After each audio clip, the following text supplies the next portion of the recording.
Hello, everyone. I'm Derval Barzey, and you're listening to the Climate Conscious Podcast.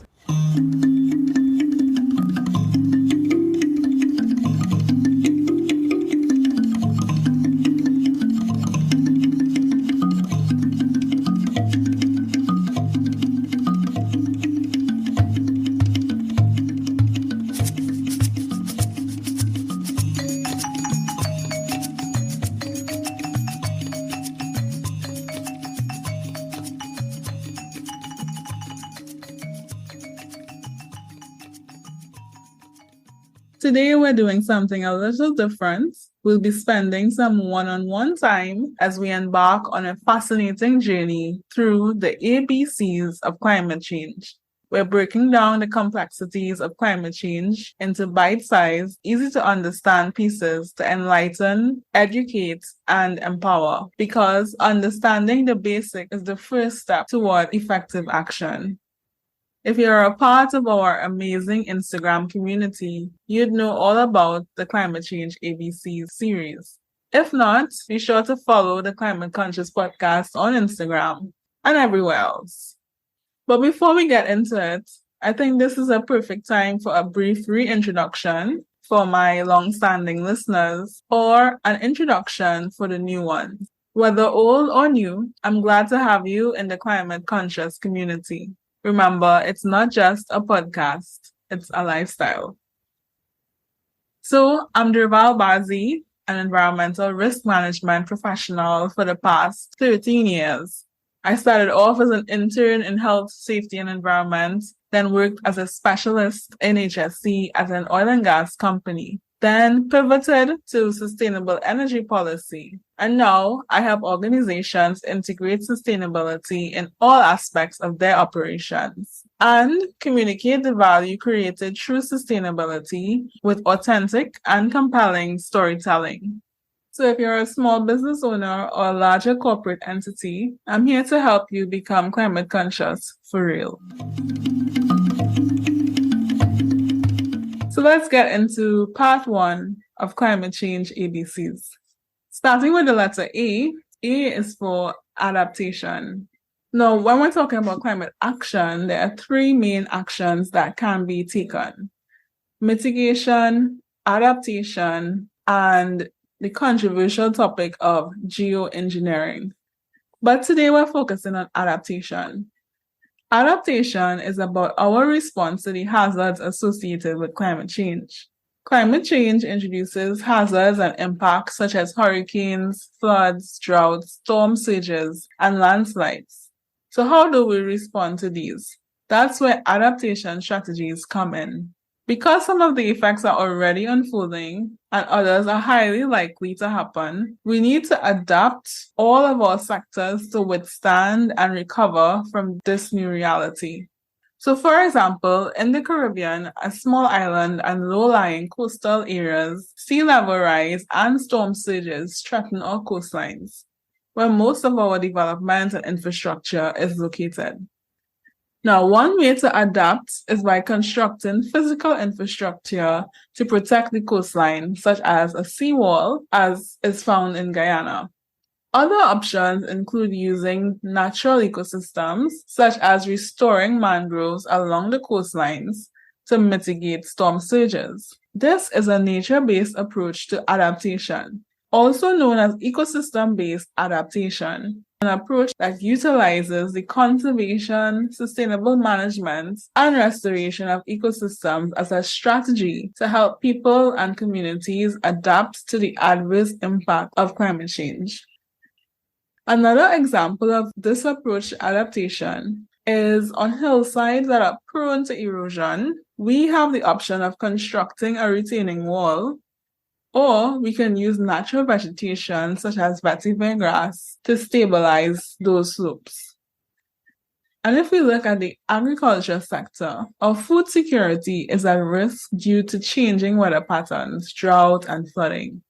One adaptation strategy is to adopt sustainable and climate-resilient agricultural practices. Changing agricultural practices to conserve water, using drought-resistant crop varieties, and engaging in cover cropping. Just to give some examples, we discussed sustainable agricultural practices on episode 49 of the Climate Conscious podcast, which featured Dr. Adam Redhead. So be sure to check out that episode if you haven't already. And a key practice is resource efficiency, especially when resources such as water are becoming scarce. Another good example of adaptation to climate change is the resilience to hurricanes in the building sector in Antigua and Barbuda. This project is currently under implementation in the building sector in Antigua and Barbuda with funding from the Green Climate Fund. This project is integrating climate change adaptation into the building sector along with relevant financial mechanisms, targeting critical public service and community buildings in order to improve resilience to and recovery from extreme climate events. And on the topic of building, I highly recommend you listen to a TED Talk by architectural designer Alyssa Amor Gibbons. She's from Barbados and was featured on an earlier episode of the Climate Conscious podcast. In her recent TED Talk, she speaks about building with resilience in mind. And we know that our region sits within the hurricane belt, and climate change is linked to the increasing frequency and intensity of hurricanes. Therefore, we should be designing and constructing buildings and other infrastructure to withstand these known and expected impacts. We should be building with resilience in mind. Are you aware of any climate adaptation strategies being implemented in your country? Let us know. We want to hear from you, so you can comment on our Instagram post related to this episode and let us know what's happening in your country. Now to the letter B. B is for biodiversity. Biodiversity or biological diversity refers to the variety of plants, animals, fungi, and even microorganisms found in a particular habitat. A high level of diversity is usually considered to be important and desirable. Each of these species and organisms work together in the ecosystem like an intricate web to maintain balance. Now, the WWF 2022 Living Planet report found an average 69% decline in global populations of mammals, fish, birds, reptiles, and amphibians since 1970. So biodiversity is under threat, with species becoming endangered and even extinct due to human activities and climate change. Now, a major threat to biodiversity is the loss of habitats and habitat fragmentation due to land use changes, like the clearing of forests for the expansion of agriculture, cities, tourism, and commercial development. Unsustainable resource use, such as overfishing, and the discharge of pollutants into watercourses. These and other human activities lead to the loss of biodiversity, and climate change is just an added pressure as natural ecosystems are affected by changing weather patterns. The Caribbean is considered a biodiversity hotspot, with a wealth of biodiversity including endemic species within its terrestrial and marine ecosystems. And by endemic, we mean native and restricted to a certain place. According to the Caribbean Islands Biodiversity Hotspot Ecosystem Profile Summary, the Caribbean contains approximately 10,000 square kilometers of reef, 22,000 square kilometers of mangrove, and as much as 33,000 square kilometers of seabed grass. However, our marine ecosystems are being affected by sea level rise, warming of the ocean, as well as pollution. Coral bleaching is a clear example of the threat to biodiversity. Now, biodiversity is important to us for the value it provides to humans, as well as the value it has in its own right, its intrinsic value. We obtain food, fuel, shelter, and medicine, cultural, and spiritual significance from the biological diversity that exists. Therefore, the loss of biodiversity really threatens our own survival.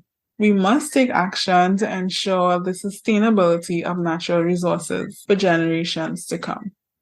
So how can we protect biodiversity? I'm glad you asked. So one of the ways is through protected areas. The protection of sites that provide habitat for important species, including globally threatened species such as sea turtles.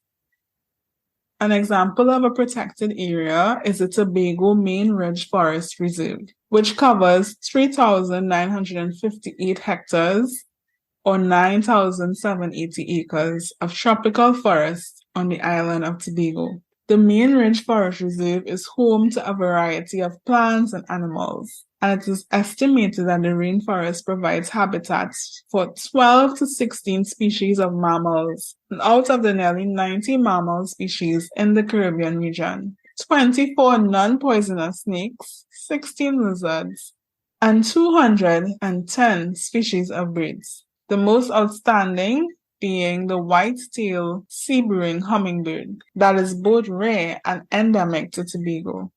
The ridge is also home to the ocellated gecko, an animal that is not found anywhere else in the world. The Tobago Main Ridge Forest Reserve is on record as the oldest legally protected forest reserve geared specifically towards a conservation purpose. It was established on April 13th, 1776. By an ordinance which states in part that the reserve is for the purpose of attracting frequent showers of rain, upon which the fertility of lands in these climates doth entirely depend. The main ridge is currently managed by the Department of Natural Resources and the Environment, which falls under the Tobago House of Assembly. And this information is from UNESCO.org. Another way to protect biodiversity is through conservation initiatives, and we have an example of EAG, Environmental Awareness Group, based in Antigua and Barbuda, which engages in wildlife conservation. And we spoke about the work of the EAG on episode 5 of the Better Than Before series, when we sat down with Ms. Arika Hill, the Executive Director of the Environmental Awareness Group, Antigua and Barbuda's longest-standing environmental NGO. So be sure to check out that episode to learn more about the conservation work of EAG. Moving on to the letter C. Of course, C is for climate change. Climate change refers to long-term shifts in the average weather patterns on the Earth. It covers changes in temperature, precipitation, wind patterns, and other climatic factors over extended periods, typically decades to millions of years. Climate change can be driven by natural processes, such as volcanic eruptions, but climate change that we are referring to currently is primarily attributed to human activities. So the Earth's climate has changed throughout history, but the changes that we are observing today, the data show that this was triggered by the Industrial Revolution, which led to a higher atmospheric concentration of carbon dioxide, caused mainly by the burning of fossil fuels for energy. The most significant factor contributing to climate change is the rapid increase in greenhouse gas emissions, primarily carbon dioxide, methane, and nitrous oxide. Greenhouse gases trap heat in the Earth's atmosphere, creating the greenhouse effect, which leads to global warming. Now, the rise in global temperatures results in severe weather events, melting of polar ice caps and glaciers, rising sea level from the melting of the ice, but also from thermal expansion of the water, and then shifts in ecosystems and biodiversity, and also the socioeconomic impacts of the rise in global temperature. So because of the far-reaching consequences, addressing climate change is a critical global issue. Addressing this challenge requires a significant reduction in greenhouse gas emissions, adapting to changes already occurring, as we discussed earlier, and mitigating the impacts to protect natural and human environments and ecosystems. And we can see that climate change is not just an environmental issue. There are so many associated effects, so many knock-on effects from the warming of the planet. And we have enough data to show that climate change is real, and it is because of human activities. The rate of change that we are observing is significant. So while we're on the letter C, I also want to touch on carbon footprint. A carbon footprint refers to the total amount of greenhouse gases, primarily carbon dioxide, that are emitted into the atmosphere as a result of human activities. These emissions contribute to global warming and climate change. Carbon footprints are typically measured in units of carbon dioxide equivalent and are often expressed in metric tons of CO2 per year. Electricity produced from burning fossil fuels has a significantly higher carbon footprint than electricity produced from renewable sources, such as solar PV and wind turbines. In the area of transport, vehicles that use fossil fuels generate higher emissions than those that use hybrid or electric batteries. When it comes to waste, using landfills for waste disposal, it has a higher footprint than reducing waste, recycling, and composting, because the decomposition of organic waste in landfills produces methane, a potent greenhouse gas. So how can you reduce your carbon footprint? An important measure is consumer choices. Buying less, choosing wisely, and being responsible with both consumption and production. So have you ever calculated your carbon footprint? This is an essential step in addressing climate change as individuals and especially as organizations, so that we can understand our environmental impact and take the necessary measures to reduce emissions through sustainable practices and lifestyle choices. So we'll leave a link in the show notes where you can calculate your carbon footprint. Now to the letter D. D is for decarbonization. What is decarbonization? You may have heard it before. It is the process of reducing or eliminating the carbon dioxide emissions produced from human activities. It's primarily a climate mitigation strategy that focuses on activities associated with the burning of fossil fuels, which, as we know, is a major contributor of greenhouse gases. So the main goal of decarbonization is to decrease the concentration of greenhouse gases in the atmosphere. This is achieved by transitioning away from the activities and technologies that release carbon dioxide and other greenhouse gases towards cleaner, more sustainable alternatives that have a lower carbon footprint. So here are some examples of decarbonization in various sectors. In the energy sector, decarbonization looks like transitioning from fossil fuels, coal, oil, natural gas, to renewable energy sources such as solar, wind, hydropower, and increasing the share of clean energy on the electricity grid. In the transport sector, decarbonization involves adopting electric vehicles or improving the fuel efficiency of vehicles. Electric cars produce significantly fewer carbon emissions compared to traditional gasoline-powered vehicles. In the industrial setting, decarbonization involves implementing more energy-efficient technologies, carbon capture and storage systems, and transitioning to cleaner fuels. So a big strategy that is being promoted currently in the industrial sector is the use of hydrogen. And not just hydrogen, but green hydrogen, which is hydrogen produced from renewable energy sources instead of natural gas. And this provides an alternative energy source to fossil fuels for industrial processes, which require large amounts of energy to run.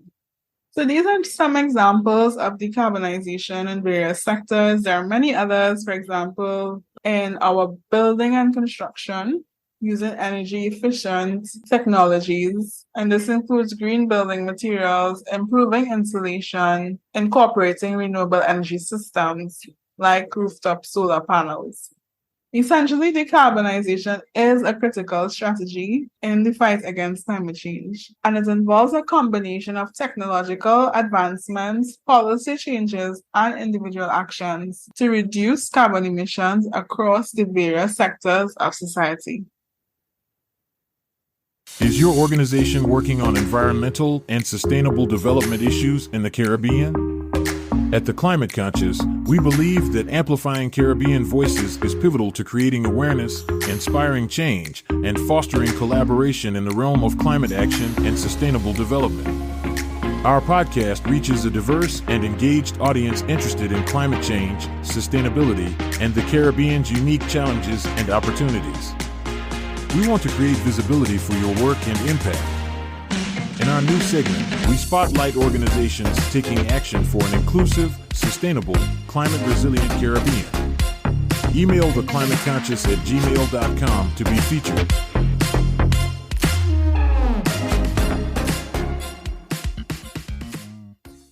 Moving on to the letter E. E is for ecosystems. Ecosystems are complex, interconnected communities of living or biotic components and non-living abiotic components. Living organisms such as plants, animals, microorganisms, and fungi interact with the physical or non-living environment, soil, water, air, sunlight, temperature, and nutrients. Ecosystems can vary in size and scope, ranging from a small pond to an entire forest and even the entire planet. Ecosystems provide a range of ecological services that are essential for human survival and well-being. So what are these ecosystem services? So we have provisioning services. This is where we obtain products directly from ecosystems, like our food, fresh water for drinking, irrigation, and industrial use. We obtain timber and fiber, wood, paper, and other forest products, and also medicinal plants, which are natural sources of pharmaceuticals and traditional medicines. Secondly, there are regulating services, which provide several benefits. There's climate regulation, where the ecosystem helps to regulate the Earth's climate, absorbing and storing carbon dioxide, mitigating temperature extremes, and influencing precipitation patterns. There's also water purification, where wetlands and forests filter pollutants from water, providing us with clean, fresh water. And also flood control, where wetlands and forests act as natural buffers and protect communities from inundation. Thirdly, ecosystems provide supporting services. These services are necessary for the production of all other ecosystem services, and these include nutrient cycling, soil formation, pollination, and habitat biodiversity. Then there are cultural services, which include the aesthetic and recreational value of ecosystems for recreation, tourism, and cultural experiences. Ecosystems also hold spiritual and religious significance, especially for indigenous communities. And then there are educational and scientific value for research and education. Last but not least, ecosystems provide economic services, which contribute to the economic well-being and livelihoods of our people. So there's agriculture and fisheries, tourism and hospitality, and other forms of employment that depend on our ecosystems. So this shows the immense value of ecosystems and why we should protect them so that current and future generations can continue to enjoy these benefits. So this brings us to the end of part 1 of Climate Change ABCs. We've gone through A to E, and I hope you enjoyed this week's episode. And I want to take this opportunity to shout out some of my listeners. I'm so happy that the Climate Conscious, although it has a focus on the Caribbean, In addition to all the Caribbean territories, we have listeners in Hong Kong, Tanzania, the UAE, Brazil, Bahrain, the Philippines, Germany, and even Serbia. So I just want to shout out all listeners in and outside of the region. I'm really grateful for you tuning in. And feel free to introduce yourself to us via email so that we can get to know you better. See show notes for the links mentioned in this episode. Thank you for listening. See you next week.